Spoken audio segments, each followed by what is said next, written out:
British man arrested for wielding potato peeler. Is that a potato peeler in your pants, or are you just happy to see it? Oh my gosh! Yes, you got me!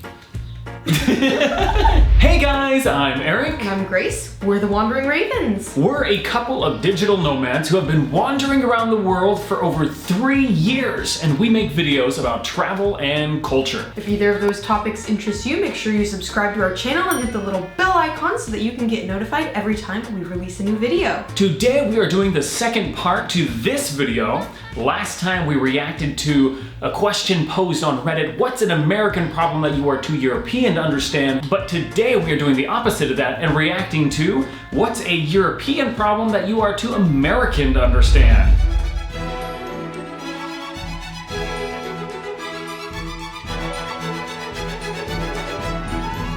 First up, we have distances. Had someone from England sublet for a few weeks. We took an hour-and-a-half drive to a nearby nature scene. She said it was the longest she'd ever driven and most time she's ever spent in a car.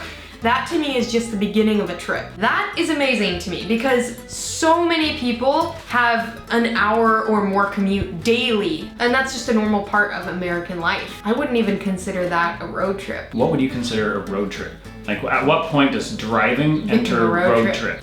Maybe like 5 or 6 hours in the car. And even then, people don't actually call them road trips. Unless you're actually Yeah, because my family, and your family too actually, coincidentally, when we were growing up, we would vacation. We lived up in the Seattle area, and we would vacation down south in Oregon every year. And that drive was 7 to 8 hours, but we never called it road tripping. We were just driving to Sun River. Oh yes, I think a road trip is multiple days. That's what I was gonna say. Yeah, we did a road trip for our honeymoon actually. Yes. Yeah, we had a 2-week honeymoon, and what we did was we drove down this gorgeous scenic road called Highway 101 and then Highway 1 down the west coast of the United States. It just hugs the coast, and you see these gorgeous ocean views and cliffs and pine trees and the redwood forests. It was a really beautiful place to spend a honeymoon, but that qualified as a road trip because we were actually driving on scenic roads for multiple days. We'd get up, drive 6 to 7 hours, camp, check into a hotel, get up the next day, drive another 6 or 7 hours, and then you repeat that all the way down to California and then all the way back up. That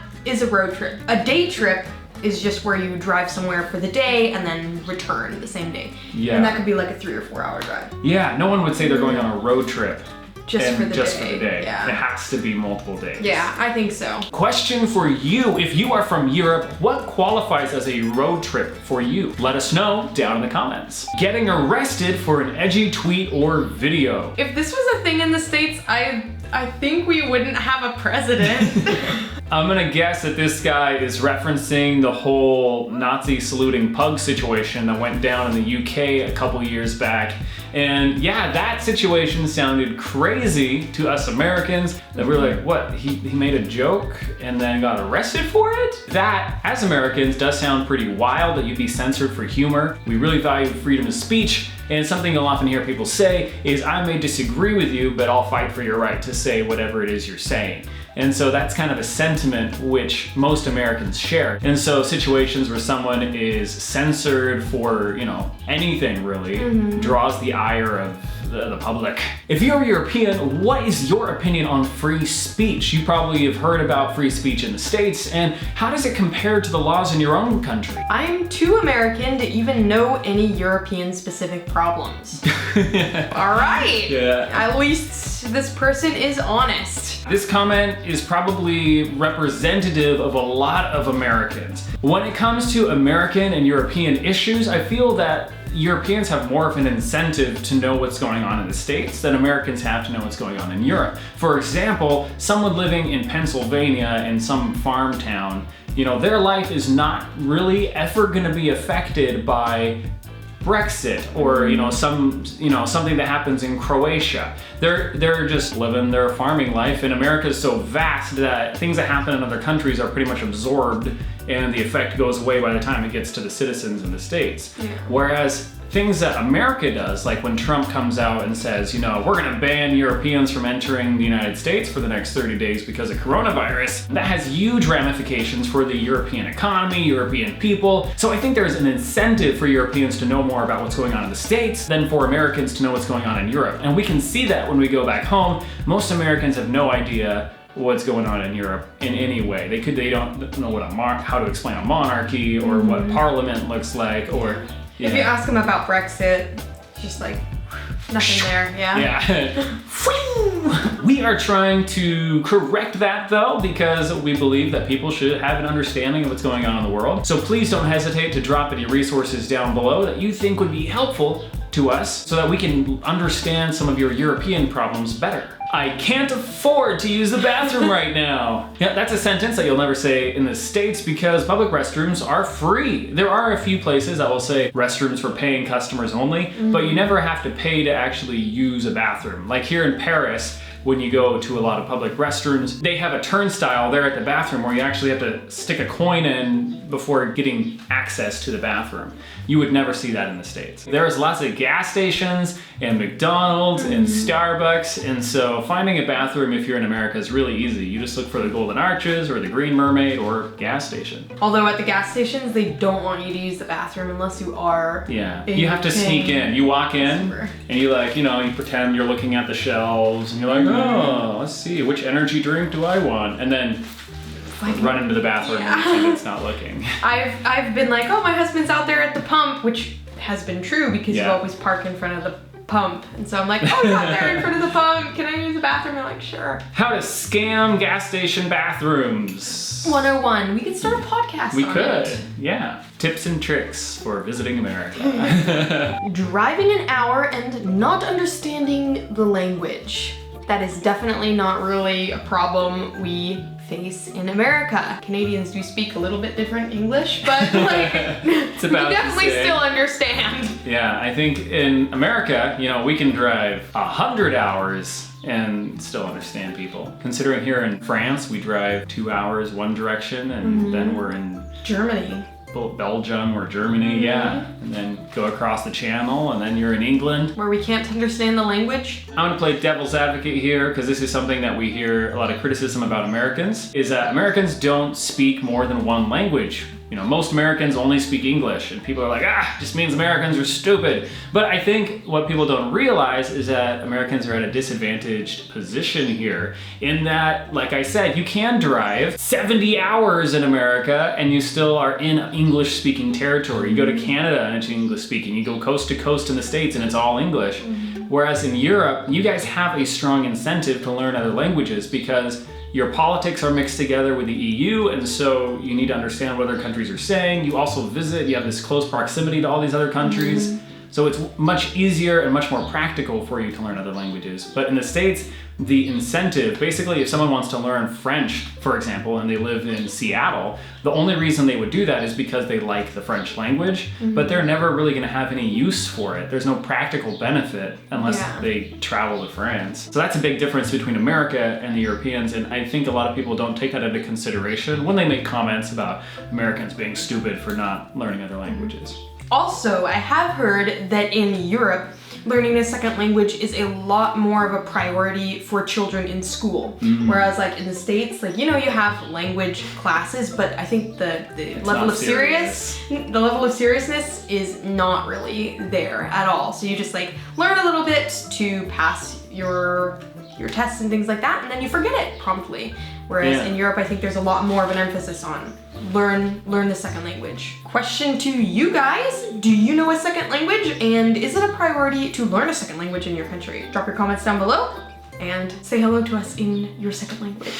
What's with the ice shortage in Europe? Why is it impossible to get more than 2 ice cubes in my Coke? They have ice machines over there. I've seen them. This has to do with the topic we talked about in the last video, refills. In the States, if you get a Coke or a soda or anything else, you are almost guaranteed to be getting unlimited free refills on that beverage. So if you go to a restaurant and you get a big Coke, you want as much ice in there as possible because you want it to be nice and cold and fresh. Americans really like cold drinks. And you're not going to be losing out because you're just going to get it topped up continually. So it doesn't matter how much ice there is because it's unlimited.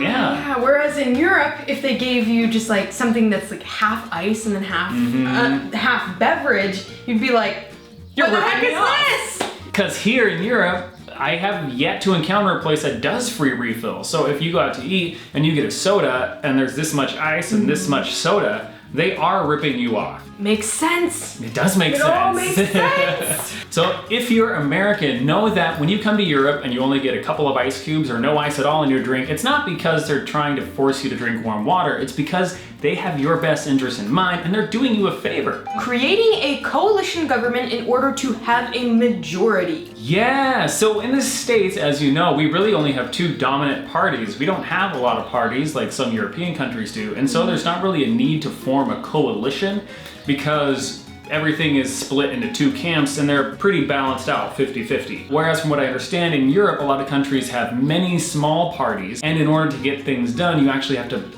bind parties together into a coalition. We don't have that problem in the States simply because there's two parties and we don't have, all these other ones. Why no standardizing outlets across the EU?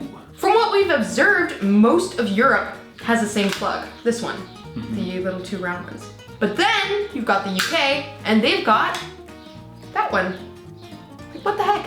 What the heck, UK? Why do you gotta do that to us? From what we understand, the weird prongs in the UK are due to the high voltage that you guys have. But if you live in mainland Europe, do you guys have a similarly high voltage, or is yours more standard, it won't kill you if you stick a finger in a socket? No air conditioning! The benefit of that is that the windows are generally much nicer in Europe. We've got a ton of double hung windows in the States, while Europe has a lot of windows designed to open multiple ways and let the air in. This is a very regional comment. This gentleman must be from either the American South, Midwest, or the East Coast, because up in Seattle where we are, no one has air conditioning. Yeah, because the climate is very temperate, very similar to the UK and maybe France, where it doesn't actually get that hot.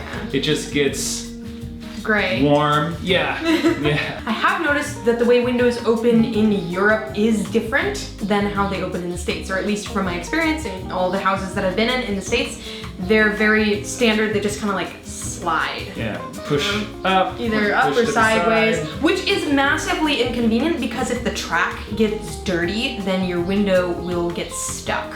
It won't like open and close properly, so you have to like always clean out the little track that it runs on. Whereas like in Europe, I feel like the windows open all different ways. So in this house, we have windows that open from the bottom. You just like push it out and it's like, yeah, like, they just, the whole window, half of it comes into the house. It and the hinges. other half Yeah, it hinges halfway up. Yeah, it's like So this. it's like this.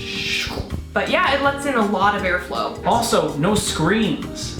Because in the States, all the windows in the States have screens on them. But we've noticed here in France, and then also when we were in the UK, we didn't see any screens. Why? So, yeah. Why is that? Do you guys just like not mind having like the insects the come in the flies house? and the mosquito. What are windows like in your country? Do you guys have screens in your windows to keep the flies out? Do you not? Is there a reason why you don't have screens in your house? Getting arrested for having a potato peeler on me. A potato peeler? Really? This sounds, I don't know about the specific story. Sounds like something that might happen in the UK. Sounds like he's referring to a specific incident. Maybe we should look it up. Hold on, we're gonna Google search this. Getting arrested for a potato peeler. All right, here's an article. British man arrested for wielding potato peeler in public. Wielding it Horror. makes it sound like it's like Was he like a sword or something. Yeah, was he Most swinging it potato around? peelers I've seen are like, ah! He might peel me. Oh, that's terrible. A British man was arrested Saturday after he was found walking the streets of Scotland with a potato peeler. Oh. Scott Walker appeared before the sheriff court on Monday, where he was charged under Criminal Law Act 1995 for carrying an article which had a blade or which was sharply pointed, namely a potato peeler. The man faces up to 4 years in prison. What? For carrying the kitchen utensil in public without good reason. What if you buy good reason? What if you buy a potato peeler and you have it like in your bag and you're like walking home and then you get stopped? And they're like, you have a potato peeler, what are you up to? And you're like, I was just gonna peel my good Scottish potatoes and have have a cottage pie for dinner. And they're like, 4 years in prison for you. Away with him, off with his head. That doesn't happen anymore, does it? They still have a queen, so I guess it could. Ah! The court will decide if you've got a good reason to carry a knife or if you're charged with carrying it illegally. Ooh. And then it has a tweet from the mayor of London who says, "No excuses, there is never a reason to carry a knife. Anyone who does will be caught and they will feel the full force of the law." What? But this isn't a knife. They went from like potato peeler to knife, and then they stopped calling it a potato peeler and continued calling it a knife. This wasn't even a knife though. That's because it was pointy, I guess. I mean, did they ever find out what his intentions were? Was he literally just going to make himself a nice Dude, a nice why are supper? you carrying a potato peeler? It's like the... It says he was wielding it, so I could see if he had the potato peeler and he was like, you know, give me your wallet. That sounded like Chicago gangsta. Oh, that did. You know, I could see how that would be threatening because he's using it as a weapon. But if he just like had a potato peeler in his pants. Is that what they're calling it these days? In the UK, do you have cops pulling you over and being like, "Excuse me, son, is that a potato peeler in your pants, or are you just happy to see me?" No, they don't. They don't say that? So is this like just such an American thing to say? Getting pulled over. Getting pulled over. If a police officer stops you and they're like, "Do you have any illegal guns or knives or potato peelers on you by chance?" Potato You're peelers? like, no, but oh my gosh. Yeah. Yes, you got me. I've also got a cheese grater in the trunk. Do you need that too? This is so weird to me. Is this really a thing? Okay, somebody needs to tell us what happened to this Scotsman. Yeah. We're not making fun of you guys. We're not criticizing you. This is our reaction as Americans to hearing, you know, this would be our reaction if this happened in America. It's like, what? What? Also, this tweet from the mayor of London about there being no excuses and there's never a reason to carry a knife. I disagree with that. When I'm in the States, I am always carrying a knife. And I think everyone else I know does too. It's a tool. You use it to cut things open, to cut open packages, to, you know, you can use it as a screwdriver. They have tons of uses. And I think the vast majority of Americans probably carry a knife on them. You know, most keychains where they have keys will have a knife on it too. And just practically, like as a woman in the States, it is a safety tool. Like when we're in the States, I carry a knife as well. Self-defense. But yeah, as self-defense, not only against like crazy people, but also crazy animals. Like dogs. Mm-hmm. Yeah. Or rabid raccoons. Mm-hmm. Or rabid bats that fly in your house. Be gone! Please don't unsubscribe. We're not trying to be rude. This is just, like I said, our genuine reaction and confusion to this news story. You know, it's striking us as kind of hilarious. But we do want to learn, because that's the whole reason we do this YouTube channel, so that we can learn more from you guys. So if you have more context, or if you want to explain why the UK has these super strict knife laws where you can't even carry potato peelers, please drop your comments down below. We don't want to be ignorant, we do want to learn from you guys. So see this as a teaching opportunity for us. Drop them down there and we will read them, respond, and learn. How and why the hell is it in some European countries that beer is cheaper than water? And we've heard this, that in some European countries like the Czech Republic, possibly Croatia, other ones as well, that buying a beer is cheaper than buying equivalent sized water. We don't know why that is, but if you know the answer to that, do drop it down below. Next up we have bidets. I know that they are great for the environment and all of these things, but the idea of using a bidet is just so weird and foreign to Americans. As we've said in other videos, it's not necessarily the idea of using water to clean yourself, but just the way European bidets work. You have your toilet, and then you have this separate bidet over here. You poo, then you stand up, and then you like waddle over, and then rinse yourself off. Right? That process is confusing for Americans to understand. I feel like we would really get behind bidets if they were coming in the Japanese style, like I've said before, where they have the toilet and the bidet are all the same all in one contraption. That's really nice. I could get behind that. It's just the waddling part and the squatting over the bidet. Yeah. It's kind of, it sounds very uncomfortable. How do you aim it? We haven't used a European bidet. European bidet. They're very intimidating. Every time we stay at someone's house who has a bidet, I'm like, is today gonna be the day I use a bidet? And it is not.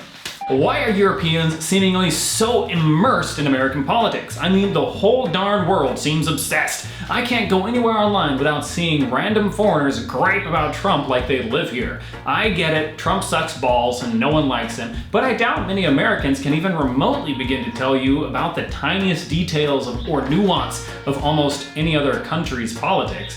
Maybe Britain because of Brexit, but past that, why so obsessed?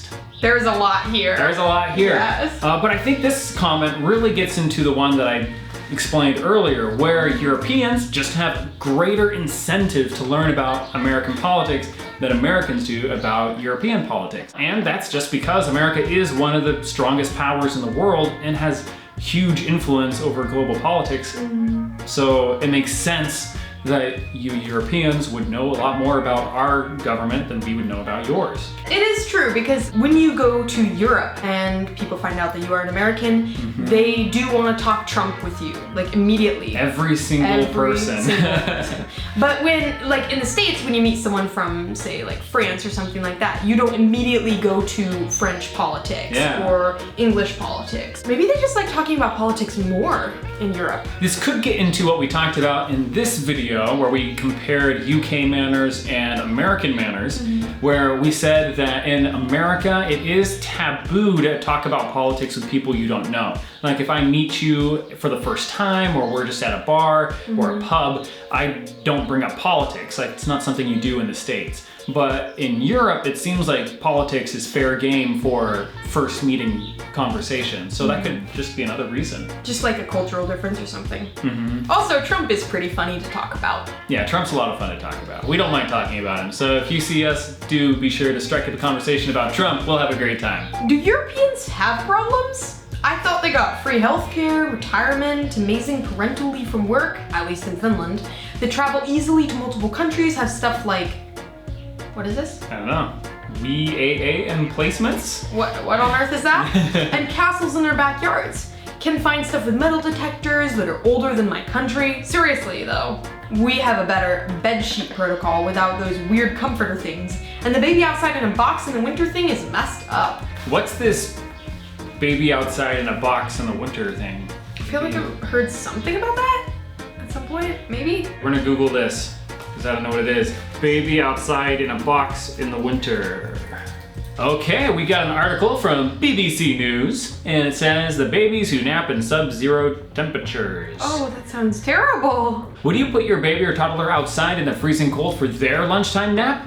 Most Nordic parents wouldn't give it a second thought. For them, it's part of their daily routine. Daytime temperatures this winter in Stockholm have regularly dropped to -5 degrees Celsius, 23 degrees Fahrenheit, but it's still common to see children left outside by their parents for a sleep in the pram, or as we say in America, stroller. Wander through the snowy city and you'll see buggies lined up outside coffee shops while parents sip on lattes inside. Wow. Wow. This makes me cold just listening to it. Wow. These are some wild photos. Oh my goodness. Oh my gosh. That looks cold. To my American ears, this is crazy on 2 counts. One, it seems odd that you would leave your baby outside in the cold, given that they might freeze to death. But, you know, I'm from Seattle. It doesn't really get that cold where we're from, so. But still, 23 degrees Fahrenheit is cold. That is very cold. That's colder than it is in Seattle. But if the Nordics are doing it, it probably means they've been doing it forever and it's okay. So that confuses me. If you're Nordic and you know why you leave your babies outside in the cold, drop it down below, because maybe that's what I should do when I have a baby. You mean when I have a baby? When she has a baby. And second, this seems crazy because, you know, just there's malicious people in the world, and if you leave your baby out in the street, you know, someone could steal your baby.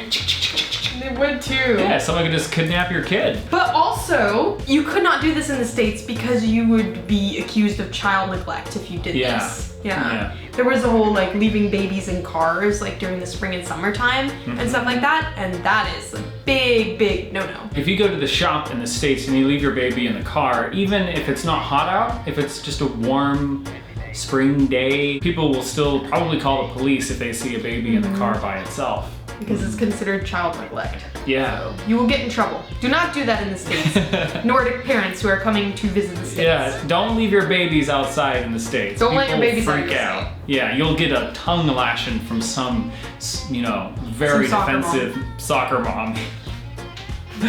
Soccer moms. A question for you. If you're from Europe, do you leave the babies outside in your country? Or is this just a Nordic thing? Drop your comments down below. Also, why do you do this? If you do this, what is the reason? Let us know. Brexit. Dun, dun, dun. I feel like you need like horror music. Screaming. Yeah, we could. I'll do that. I'll put sound effects. Well, let's do it one more time, okay. Right? Brexit. The reason why Brexit is really confusing for Americans to understand is because there is a huge learning gap between understanding what Brexit is and where most Americans currently are. For example, if you're an American farmer in Pennsylvania and you hear about this Brexit thing going on and you're like, you know what, I think I want to learn what's going on over there and not there in England. This farmer has to learn about Parliament and how that works. They have to learn about the monarchy and how that works. They need to learn about European government. They need to learn about how the EU works and the regulations. They got to learn about the controversy between UK and EU law. They got to learn about the political parties in the UK and why there's people that want to leave and why there's ones that want to stay. And then they got to dive into the whole Brexit situation about what Brexit is and what that looks like and all the leaving without a trade deal or figuring out a trade deal and all that sort of stuff. And there's just so many things that the average American has to learn first before understanding Brexit that many of them just go, oh, it's a British thing. It's not my problem. I don't need to learn about it and move on. Yeah. And disclaimer, Eric's terrible American farmer accent is not a reflection of how all American farmers sound. Before you American farmers out there get triggered if you have internet, which you don't. Wow. Just throwing them under the bus. I'm just kidding. We were from farmer times anyways. If you're European, drop your simplest explanation for why Brexit is happening down below so that we can copy and paste that to our American friends and help them learn more about what's going on in Europe. The extreme animosity between nearly identical religions, i.e. Catholic versus Protestant. Ooh. I know this is a hot topic, so try not to step on any toes. From an American perspective, Catholic and Protestant are pretty similar. They're both Christian religions. There's a lot of friendliness between the two. In American cities, Catholic churches and Protestant churches, they work in the same events, they work together in the community. There's a lot of goodwill between them both. When Americans think of rivalry between Catholics and Protestants, we think of the Protestant Reformation way back when, We don't think of current animosity. So when Americans find out that there is current animosity between Catholics and Protestants in some places in Europe, that is a very confusing thing for us. If you have any insight as to the history, the origin of this animosity, and just kind of an explanation for why it currently still exists, drop those comments down below. And now we're going to turn the conversation over to you guys. What is a European problem that you are too American to understand? Please let us know in the comments down below. Again, I'm Eric. And I'm Grace. And if you enjoyed this video, make sure you hit that like button. And subscribe to our channel and hit the little bell icon so that you can get notified every time we release a new video about travel or culture. We will see you guys next time. Bye!